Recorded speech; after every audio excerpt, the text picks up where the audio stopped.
나의 작은 일에도 그 마음을 알기 원하네. 그 길, 그 좁은 길로 가기 원해. 나의 작음을 알고 그분의 크심을 알고. 16절에서 25절 말씀까지 이제 드디어 시내산에서 여호와 하나님께서 시내산 위에 강림하는 사건이 나오게 됩니다. 그래서 언약을 맺고 십계명을 주는 그 과정이 우리가 그냥 평소에 알기로는 어떻습니까? 출애굽한 백성에게 시내산에서 여호와 하나님께서 십계명을 모세에게 주셨다라는 그런 기본적인 것을 우리가 알고 있는데, 오늘 말씀 우리가 한 구절 한 구절 따라 나가면서 보니까 그 산에 오르는 과정들도 지금 시간이 좀 많이 걸리고요. 그리고 여호와 하나님 앞에 받기에 앞서서 백성들은 지금 오늘 본문에 보니까 어떻게 어디까지 있어야 되는지 계속 말씀을 하고 계시고, 그 가운데서 모세 너 한 사람만 내 앞으로 나아오라, 이런 과정들이 있고, 그리고 그냥 하나님이 손이 나타나든지 아니면 하늘에서 툭 떨어져 가지고 십계명을 주시는 것이 아니라 지금 온 산이 지금 나팔이 불고 진동하고, 그리고 불이 임하고 천둥 번개가 임하고, 그런 가운데에서 산이 흔들리고 요동하는 여러 장면들이 나오는 것을 보게 됩니다. 여호와의 시내산 강림 앞에서 이러한 과정의 모습을 통해서 우리가 하나님이 말씀하시는 것은 무엇인가 하는 것을 보게 됩니다. 일단은 여호와 하나님 앞에 강림하시는 그 사건 앞에 이스라엘 백성들이 다 앞에 나왔죠. 우리가 또 예배드리러 나아갈 때에도 하나님 앞에 나아간다는 마음으로 늘 예배 시간에 임해야 될 것입니다. 그렇죠? 하나님은 정해진 시간에 쫙 해서 나오시는데, 근데 우리는 이 시간에 TV 보고 있어. 그러면 되겠습니까? 안 되겠죠, 그죠? 정해진 시간에 하나님 앞에 하나님이 임하시는, 하나님과의 약속한 시간을 우리가 어떻게 맞이하면서 나갈 것인가, 그것도 하나님 우리 삶의 마음가짐 자세인 것 같아요. 자, 오늘 말씀을 통해서 하나님 말씀하시는 것은 무엇인가? 먼저 첫 번째로 하나님을 두려워하라 라는 말씀입니다. 하나님을 두려워하라. 16절 말씀 마쳤습니다. 셋째 날 아침에 우레와 번개와 빽빽한 구름이 산 위에 있고 나팔 소리가 매우 크게 들리니 진중에 있는 모든 백성이 다 떨더라. 하나님께서 이제 임재하시는 그 시기가 되었을 셋째 날에 이스라엘 백성들은 자기의 옷을 빨고 하나님 앞에 나아가는 준비를 하라고 했습니다. 그리고 드디어 이제 셋째 날 주님께서 임하시는데, 그 임하시는 모습, 그 장면이 지금 소개되어지고 있습니다. 그것은 우레와 번개와 빽빽한 구름이 산 위에 있고 나팔 소리가 매우 크게 들리는데 진중에 있는 모든 백성이 다 떨었다 라고 기술하고 있습니다. 우레라고 하는 것은 천둥, 뇌성, 큰 소리를 말합니다. 우레. 그러니 번개는 번쩍하는 불빛이죠. 우레는 뭐예요? 번쩍하고 나서 그 다음에 소리가 몇 초 뒤에 이제 들립니다. 그 소리가 이제 번쩍하고 나서 소리가 들리는 것은 그 계산하는 방법이 있거든요. 몇 초 뒤에 이제 되어지는 것이 앞에서인지 저쪽 멀리서인지 그걸 가지고 소리가 번쩍하는 것과 소리는 저쪽에서 들리는 거라 이런 계산하는 시간들이 다 다른데요. 우레라는 것은 큰 소리를 말하는 것입니다. 우리의 청각을, 이스라엘 백성들의 그 청각을 그냥 막 들고 흔드는 거예요. 그런 경험 해본 적 있습니까? 귀가 너무나도 막 소리가 커가지고 움츠러드는 때, 그런 때가 있었던 적 있나요? 저는 어렸을 때 강릉역이 청량동에 비행장이 뒤쪽에 있잖아요. 그러니 할머니 집에 어렸을 적에 할머니 집에 명절 때 이렇게 찾아와서 있으면은 갑자기 전투기가 쫙 하면은 비행기 소리에 움츠러들면서 비행기다 해가지고 막 어린 나이.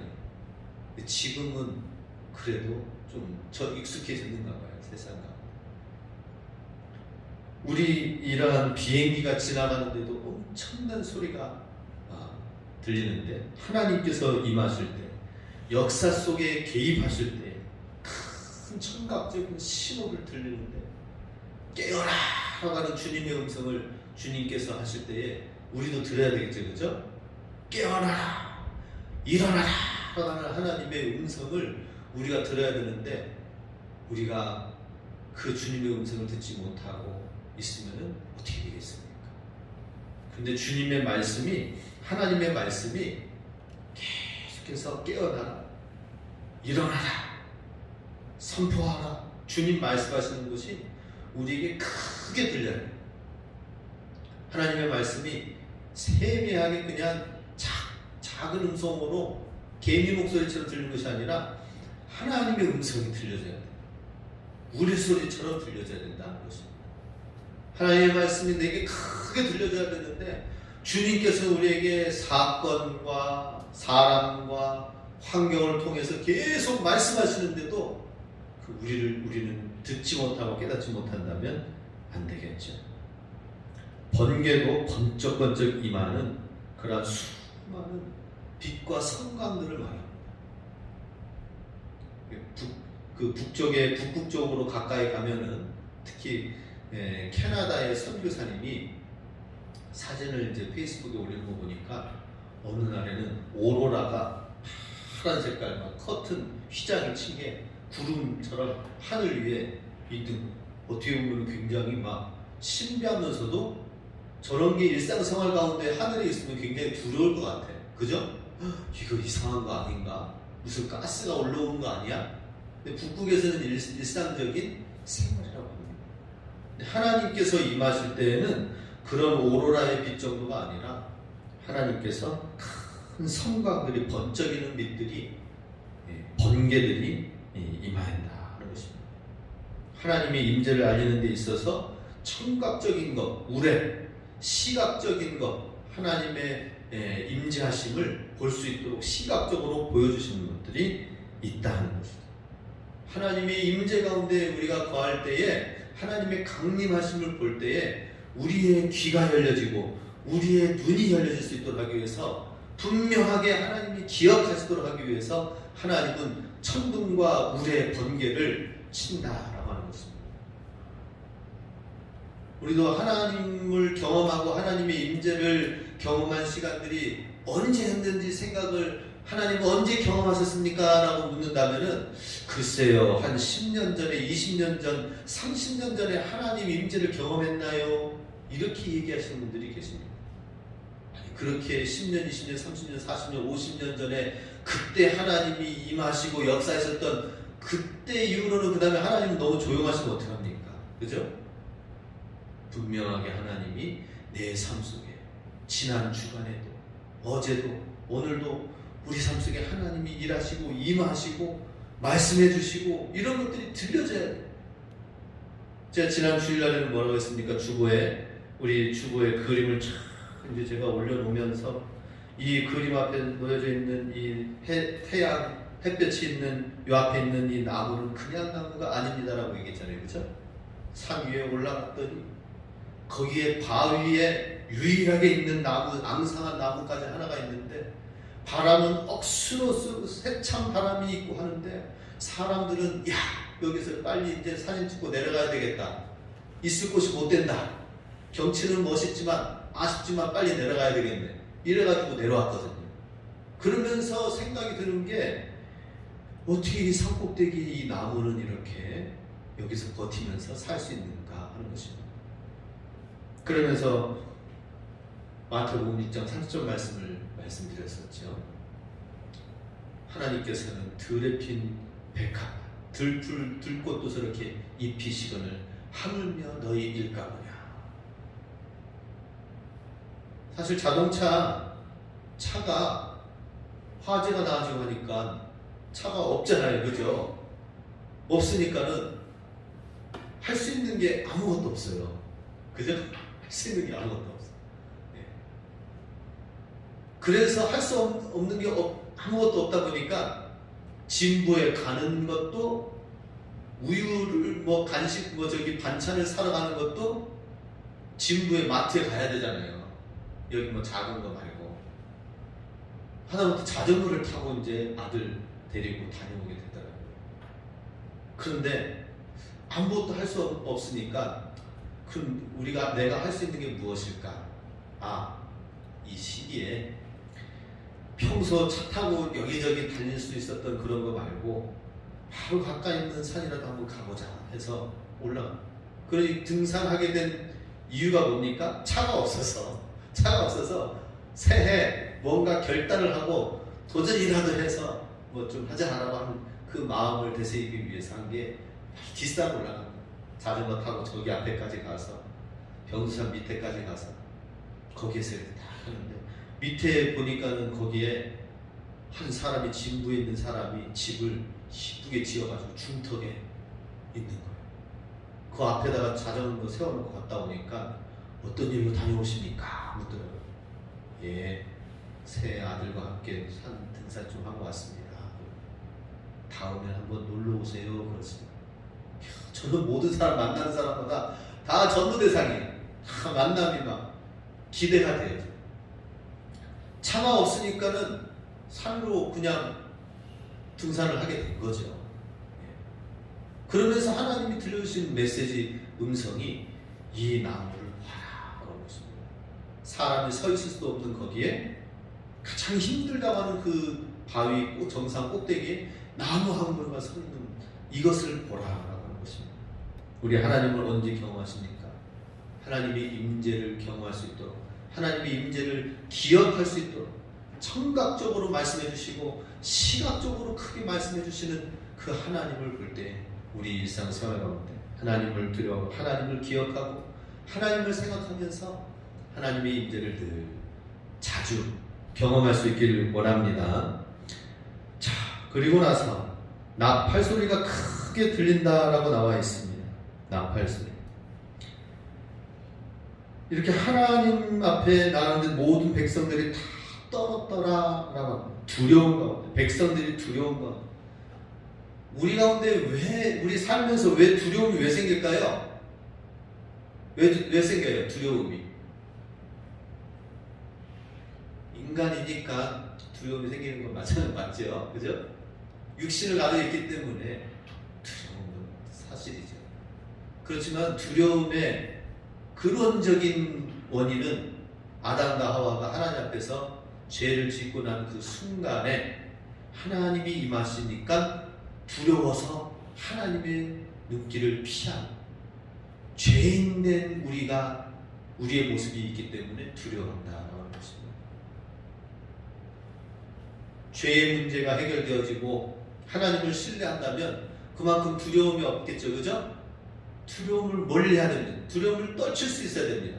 하나님을 믿는 주의 백성들은 두려워할 일이 없도록 해야 될 것입니다. 그렇게 신앙생활을 해야 돼요. 두려운 마음이 있다는 것은 성령 충만하지 아니한 모습일 수도 있어요. 그렇기 때문에 대신 뭐예요? 하나님을 두려워하라. 하나님을 두려워하라. 우리 2021년도에는 크고 두려운 일들이 육신적으로 삶 속에 생길 수도 있을 거예요. 그렇지만 하나님을 더 두려워하시기 바랍니다. 하나님을 더 두려워해요. 그 죄의 문제는 하나님 예수님 십자가 앞에서 다 해결되었다. 주의 보혈로 깨끗하게 씻음받았다. 주의 보혈이 나를 덮어서 죄의 문제가 해결되었기 때문에 삶의 두려운 문제는 다 없어질 것이다라는 이 믿음을 갖고 히브리서 4장 16절 같이 있습니다. 그러므로 우리가 국률하심을 받고 때를 따라 돕는 은혜를 얻기 위하여 은혜의 보좌 앞에 담대히 나아갈 것이니라. 주님의 십자가의 보좌 앞에 우리가 담대히 나아가라고 하는 것입니다. 주의 벌로 우리가 깨끗하게 씻음 받았기 때문에 두려워하지 말고 담대히 나아가라. 하나님 은혜 붙들고 나아가라라는 것입니다. 두려워하지 마시기 바랍니다. 예, 저는 화재 사건을 자동차 차량의 화재 사건을 만나고 나서 제가 두렵고 떨었을까요? 어땠을까요? 어땠죠? 제 모습이 어땠어요? 막 발발 떨면서 제가 먼저 도망가지 않았죠, 그죠? 화재가 불났다, 도망가자, 그러지 않았죠? 예. 과살 내리십시오, 장을 내리십시오. 불이야 하고 그 다음부터는 이제는 이 불을 어떻게 꺼야 될 것인가. 불과 맞섰습니다. 소방서 대원들이 오기 전에 불과 맞섰어요. 만약에 소방서 대원들이 올 때까지 기다렸다면 차 탔습니다. 그리고 나서 저도 인간인지라 시간을 이제 그날 밤에 참 되돌아보니까 야, 어떻게 해서 내 삶 속에 이런 일이 또 생길 수가 있나 이런 생각이 들면서 예, 잠을 조금은 초반에 잘 때 뒤적이기는 했습니다. 야, 이런 일도 생기는구나. 그런데 두려워할 일은 아무것도 아니다라는 것이죠. 자동차의 화재뿐만 아니라 또 이 화재 이후에 이제 자동차의 여러 가지 해결해야 될 부분들도 담대하게 하나님께 기도하면서 하나하나 풀어나가면서 하나하나 하나님께 여쭤가면서 하나님이 계시기 때문에, 그죠? 그리고 제가 이렇게 기도했어요. 하나님, 렌트를 해야 되는데 그게 보험에 포함이 되어 있지 않으니까 그거 하려면 또 뭐 엄청나게 또 많이 비용이 들고 하니까 하나님, 그렇다면은 자동차 없이 사는 그 조건으로 환경이 되어진다면 자동차 없이 그런 일단 살아보겠습니다. 제가 그렇게 기도했어요. 그리고 하나님께서 요 수리하고 요 정리되어지는 그 과정에 그 불편함이 있지만은 제가 한번 그대로 순종하는 마음으로 그냥 살겠습니다. 대신 하나님께서 순조롭게 하나하나 풀어주세요 라고 했는데, 주일날 차가 없이 보니까 다들 운행하니 제가 너무 편안했어요. 오히려 차 없이 지내니까 더 좋은 것 같아. 그죠? 우리 성도님들이 운행시키니까는 더 좋아. 와, 할렐루야. 예. 차 없이 그냥 지낼까요? 저는 자전거 타고 다니는 거 좋아요. 예. 우리 성도님들이 움직이니까 주의 손과 발이 돼서 딱 하니까 너무 좋더라고요. 예. 한번 생각해 보시기 바랍니다. 차가 있어도, 예. 예. 우리 성도님들이 주일날 움직여가지고 하는 모습이 너무 보기 좋았고, 오히려 더 감사했어요. 그 자전거 타고 하니까 더 건강해지더라고요. 아들과 더 돈독한 시간이 됐어요. 아들이 얼마 전까지만 해도 엄마 편이었었는데 엄마 옆에서 붙들고 있었는데 지금은 아빠 편이 된 것 같아. 마마보이였었는데 이제 좀 늠름해진 것 같아. 아빠랑 같이 다니면서 더 용감해진 것 같아. 두려움이라는 것은 하나님 앞에 우리가 거하면은 인간적인 두려움들은 대신 사라지고, 대신 우리가 하나님을 더 의식하고 하나님을 더 두려워하는 모습으로 나간다면 그게 더 건강한 모습 아니겠어요? 더 이기는 거잖아요. 그게 우리 삶 속에 사람 두려워하고, 경제적인 문제 두려워하고, 또 사람을 대면하는 거 두려워하고, 어떤 문제가 생기는 거 아니야? 생각지도 않는 거예요. 근심 걱정 염려하는 거에 2% 빼고는 나머지 98%는 전부 다 근심 걱정 염려로 끝나는 거래요. 98%. 단지 삶의 2%가 생긴다고 하는데 0.2%가. 하나님만 두려워하시기 바랍니다. 하나님만 두려워하라. 여러 가지 말씀드리면 다 까먹잖아요. 그죠? 오늘 하나님만 두려워하라 이것만 할까요? 하나님만 두려워하라. 17절 말씀 같이 있습니다. 모세가 하나님을 맞으려고 백성을 거느리고 진에서 나오매 그들이 산기슭에 서 있는데, 하나님을 두려워한다는 것은 무엇인가? 17절 말씀처럼 백성을 거느리고 진에서 나오는데 산기슭에 서 있다라고 하는 것입니다. 산기슭. 지금 이스라엘 백성들이 있어야 될 곳은 다 그냥 하나님 앞에 그냥 나가는 것이 아니라 있어야 될, 경계해야 될 12절 말씀에 나와 있습니다. 12절 봅니다. 12절, 너는 백성을 위하여 주위에 경계를 정하고 이르기를 너희는 삼가 산에 오르거나 그 경계를 침범하지 말지니 산을 침범하는 자는 반드시 죽임을 당할 것이라. 하나님이 올라오라고 하는 그 지점이 경계선이 있습니다. 거기까지 이스라엘 백성들은 올라와서 대기하고 있고 거기서 모세 보고 별도로 올라오라고 하는 것이죠. 하나님을 경외한다는 것은 바로 이와 같이 이스라엘 백성들이 있어야 될 경계선, 그 선을 넘지 않는 것을 말합니다. 하나님과 우리와 사이에 있어서 경계선은 무엇일까? 내가 있어야 될, 위치해야 될 그 자리. 요즘에 우리가 하나님을 믿기가 쉬울까요? 어려울까요? 요즘 우리가 살고 있는. 지금은 현대적으로나 생활적으로는 너무나도 삶이 그래도 많이 발전됐잖아요. 그죠? 살기는 너무나도 좋은 시기. 그 어떤 때보다 너무나도 좋은 시기예요. 그죠? 예. 뭐 전하려고 하면은 우리가 그냥 하는 것이 아니라 핸드폰을 전하면 되고, 우리가 그냥 앉아서 이것저것 핸드폰으로 다 하는 거예요. 하다못해 누워서도 그냥 뭐 온 세계가 어떻게 돌아가는지 다 하는 거예요. 근데 가장 편리한 시기가 지금 이 시기지만 예수님 믿기에는 쉬울까요? 어려울까요? 지금 이 시기가 어떤 것 같아요? 말씀 한번 해보세요. 예전보다 예수님 믿기가 쉬워요? 어려워요? 쉽죠? 예, 쉽다고 말씀하셨습니다. 그런데 여건과 환경상으로는 우리가 예수님 믿는 데 있어서는 내가 믿으면 되고 내가 교회 가면 되고 뭐 더 편리해졌죠, 어떤 면에서는. 그런데 옛날에 먹는 것도 어렵고 입는 것도 어렵고 그런 시기에 예수님을 믿는 것과 지금 모든 편리한 것이 다 있는 데에 예수님을 믿는 것과는 엄밀히 말해서는 정말 힘들고 어려우니까 주님만 바라보고 주님만 의지하고 하나님을 믿는 것이 그때가 오히려 더 좋을 수도 있어요. 더 수월할 수도 있어요. 지금은 예수님, 요즘 현대인들이 예수님 믿기가 더 힘들다고 합니다. 이유는 무엇이냐?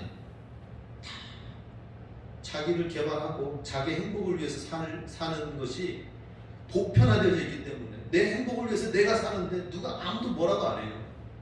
내가 나의 행복을 위해서 열심히 하면 저 사람은 정말 행복하고 성실한 사람이다 얘기하지만은, 그러나 하나님의 입장에서는 나라는 이 자아가 주인이 되어져 있기 때문에 나의 행복을 위해서, 나의 행복을 깨트리고 나의 행복, 내가 원치 않는 바운더리 안으로 들어오는 것은 다 차단하고 싫어요. 오히려 하나님이 들어갈 틈이 없는 거예요. 그만큼 힘들고 어려우면은 가난한 마음 가운데에 오히려 그냥 뭐 빵이라도 하나 주면 아유 고맙다고, 초코파이 하나 주면은 고맙다고, 그래가지고 군대가 그렇잖아요. 그죠? 군대가 초코파이 친한 얘기를 하지만은 군대가 힘들고 어렵고 초코파이 저 하나 먹고 싶은데 먹으려면은 어떻게 해야 돼요? 교회 가면은 초코파이 주거든. 그 초코파이 때문에 교회 가요. 그래서 막 찬양하고 막 할렐루야 그러는 거예요. 그런데 이걸 이제 보고 옆에 저쪽 불교 있는 절에서 우리는 햄버거 주는 데들 다 그쪽으로 가더라고요. 그래서 그게 또 좀 문제이지만은, 그러나 우리 하나님을 두려워하고 경외하는 데 있어서 오늘날 우리가 신앙생활 하는 데 있어서는 더 힘들고 어렵다는 것입니다. 우리 신앙생활 하면서 하나님을 두려워하고 경외하는 것은 우리가 있어야 될 경계선에 있어야 되는 것, 하나님이 우리 삶의 주인이 되시도록 하는 것, 그것이 하나님을 두려워하는 것이다 하는 것입니다. 우리의 경계선, 우리 있어야 될 신앙의 자리는 무엇입니까? 하나님이 주인이 되시고 그 주인 앞에 말씀을 더 듣고 서 있는 우리의 모습이 되어야 된다는 것입니다. 그러면 주인의 말씀을 들으면은 하나님께서 주인이 말씀해 주시고 이쪽으로 가라, 저쪽에 사람을 만나라, 이러한 계획도 한번 해봐라. 그거 잘 힘든데요, 어려운데 그래도 한번 해봐라. 예, 알겠습니다. 뭔가 하나님의 주인의 음성을 듣고 움직여서 하면은 하나님은 결코 실수가 없는 분이시잖아요, 그죠? 그런데 내가 하면은 어떻게 됩니까? 내가 하면은 내가 하는 그 능력 이상은 안 되는 거예요. 능력 이상은 안 돼요. 능력 이상이 되어지면은 그거는 행운이라고 하는 거죠. 행운. 운은 어쩌다가 올 수도 있지만은 하나님께서는 모든 것에 계획을 가지고 우리 삶을 이끌어 주십니다. 내가 있어야 될 경계선, 내가 있어야 될 하나님의 자녀의 자리에, 주의 종의 자리에 있어야 될 그 경계선을 우리가 잘 지키는 것, 이것이 하나님을 두려워하는 것이다. 이것입니다. 18절 말씀 가졌습니다. 신의 산의 연기가 자욱하니 여호와께서 불 가운데서 거기 강림하십니다. 그 연기가 온기 감아 연기같이 떠오르고 온 산이 크게 진동하며. 불 가운데서 강림, 드디어 이제 소리와 여러 가지 나팔 소리 가운데에 이제 하나님이 나타나시는가 보다 했는데 하나님이 강림하셨어요. 어디에? 어디 가운데에? 불 가운데. 여호와께서 불 가운데 거기에 서 계시다. 강림하셨다는 것입니다. 여호와 하나님은 소멸하는 불이다 라고 히브리서 12장 29절에 말씀하셨는데 그렇습니다. 하나님은 불이십니다. 불 가운데 임하셨는데 하나님은 타질 않으세요. 불 가운데에서, 불 속에서 쫙 임하시고 나타나셨어요. 놀라시지도 않네요. 하나님이니까 뭐 그런가 보다 생각할 수도 있겠는데 불이 활활 타오르는 거기에 하나님이 거기에서 강림하고 임하셔서 그 속에 계신대요. 정말 온 백성이 다 두려워한 것처럼 우리도 실제 그 모습을 보면 두려워하겠죠, 그죠? 근데 하나님께서는 불 가운데서도 소멸되어지지 않는 분, 하나님이십니다. 어떤 불과 위험이 있다 하더라도 하나님이 우리와 함께 하신다면 어떻게 될까요? 다니엘과 세 친구들, 메삭, 사드락, 아벳느고, 다메세아, 이 세 친구들은 어땠습니까? 풀무불 가운데서도 분명히 세 명이 들어갔는데 그 옆에서 지켜보던 그 느부갓네살 왕의 신하들이 쳐다보니까 분명히 세 명이 들어갔는데 네 명이 보입니다 하는 거예요. 아마 그 형상은 예수님이신 거예요, 그죠? 주의 천사로 임하신 예수님이 그 불구덩이 가운데 함께 하신 거예요. 왜 우리가 하나님을 두려워해야 됩니까? 하나님은 불 가운데 계시기 때문에. 불 가운데 소멸되지 않으시고 불 가운데에서 오히려 하나님의 능력과 권능이 임하시는 것입니다. 우리 코로나 시기에 가장 힘들고 위기와 위태로운 일이 임했다 하더라도 하나님은 그 코로나라는 그 불 속 가운데서도 하나님과 함께 하신다면 다니엘과 세 친구들처럼 어떻습니까? 그 불구덩이를 지나칠 줄로 믿습니다. 믿으시기 바랍니다. 그래요. 아이고 이제 코로나가 우리 지역도 오고 혹은 우리 교회 가운데 막 그런 일이 없겠지만 사람들 가운데 우리 뭐 누구 가운데 누구 옆에 있는 이웃 가운데 있어서 코로나가 막 가까이 다가왔네, 이제 큰일 났네 해가지고는 두려워할 것이 아니라 모든 상황 가운데 하나님 주의 손을 붙들고 그 불 속에라도 들어가서 주님과 함께 하겠다는 이 마음을 가지고 하나님을 먼저 두려워하면은 뭐가 무섭습니까? 뭐가 두렵습니까? 그죠? 두려워하는 내가 문제지. 그러니 안희숙 전도사님이 목사님이 말씀하셨던 것처럼 죽으면 죽으리라 이 신앙을 갖고 산다면 죽으면 살 것이오 라고 하잖아요, 그죠? 우리에게 이런 신앙이 필요한 것 같아요. 이러한 믿음이 사실 많지 않습니다. 드뭅니다. 근데 그러한 믿음을 가지고 있으면 수많은 사람, 수천 명, 수만 명의 성도들보다도 그 한 사람의 믿음을 하나님이 더 귀하게 여기십니다.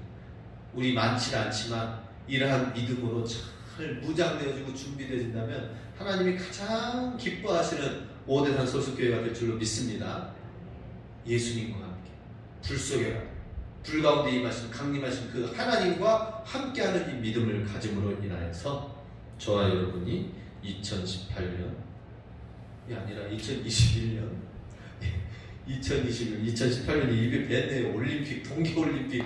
우리 교회는 동계올림픽 선교한 교회가 이게 입에 뱉는데 2021년 우리 하나님을 두려워하고 하나님과 함께 불 속에라도 불구덩이라도 들어가서 주님이 주인 되시는 삶 속에서 승리하시는 저와 여러분이 되시길 주님의 이름으로 축복합니다.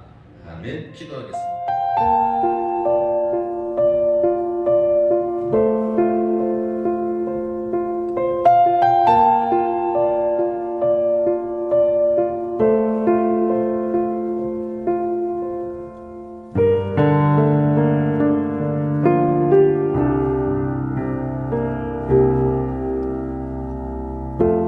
삶의 작은 일에도 그 마음을 알기 원하네.